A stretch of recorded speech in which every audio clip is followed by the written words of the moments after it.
Velkommen til Paris. I øjeblikket har vi Eiffeltårnet stående foran os. Det er... Koldt. Ja, det er jo også Paris. Det ligger på den... På hvad? På land? Det her, det er 3 tårne. I det ene tårn over til venstre af, der bor... Den vej. Ja. Der bor en, der hedder Granichnibbel. I det andet tårn over til højre bor en, der hedder Granichnik. Og i midten bor en, der hedder Tom. De 3 er meget gode venner. Lidt for gode venner, vil nogen sige. Cirka 6 hele tiden. Sådan kan man også forklare det.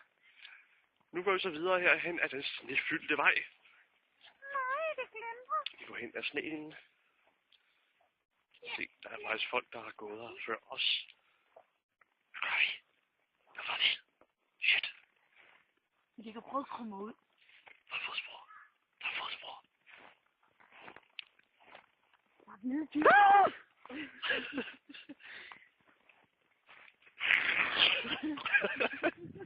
Godt så fik du lige selv en blodtud der, hva'?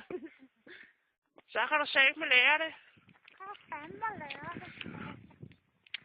Vi går i øjeblikket hen mod en bænk. Flere bænke. Meget farlig bænk.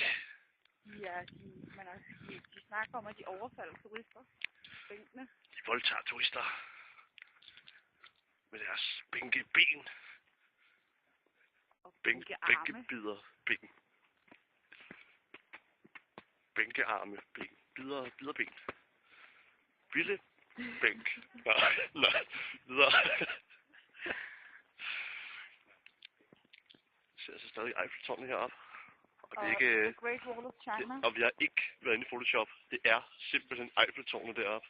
Ja, jeg kan hoppe ind foran skærmen sådan her. Ja, det var ikke særlig behageligt.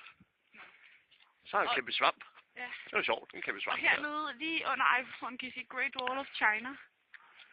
Ja, det er det faktisk. Og det der, den røde plads i Moskva faktisk. Ja.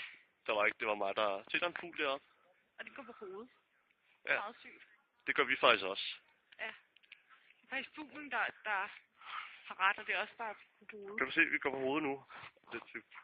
Sådan her, det går på hovedet. Ej, Det gør alle. Det går... Ja, det er det faktisk ikke. Vi tager lige en pause herfra. Tak for Ris.